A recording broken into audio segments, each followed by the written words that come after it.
So I always liked the Hyundai Sorento and thought it was always a good deal. I thought it was a pretty good package for the money.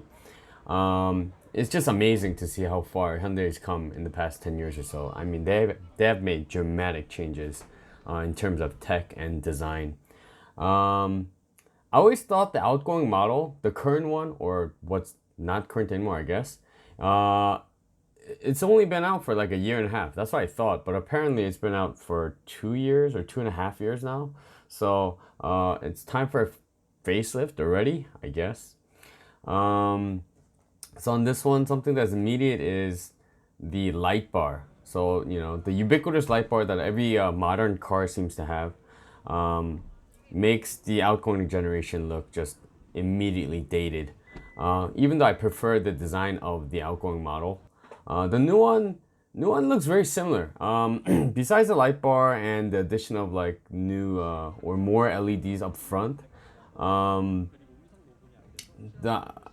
it looks very similar. I just prefer the older one because the new one kind of looks too much like Pumbaa from Lion King. And it has a very similar feel to the outgoing model, so that's not a bad thing.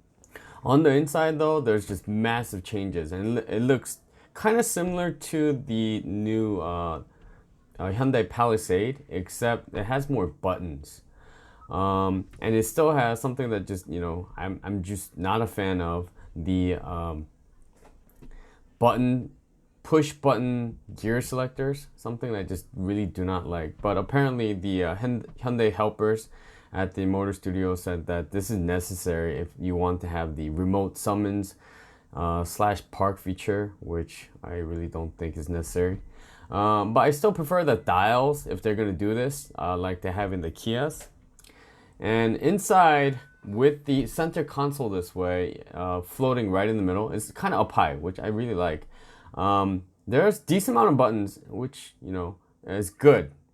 Cars these days just do not have that many buttons. It really feels like you're kind of inside a jet or something because of the layout. The leather quality and the interior itself, it just seems really, really upscale for this price range. And overall, with the ambient LED lights and everything else, you just really do get a sense of luxury in this car.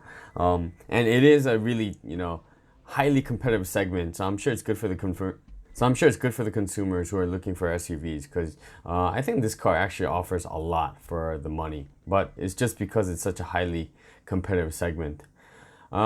Safety features are really impressive. They offer so many different types of sensor-based comfort and safety options. I'm sure they'll come at a price. It includes all the ones like guided cruise control. I actually think they're offering their latest version of their driver assist program. It's like the newest one, but apparently you still have to have your hands on the steering wheel to make it work. The engine options are not out yet, but the ones that are on display are fitted with a 2.2 diesel with 202 horsepower. And this is their new SmartStream engine that's supposed to be more powerful yet more efficient.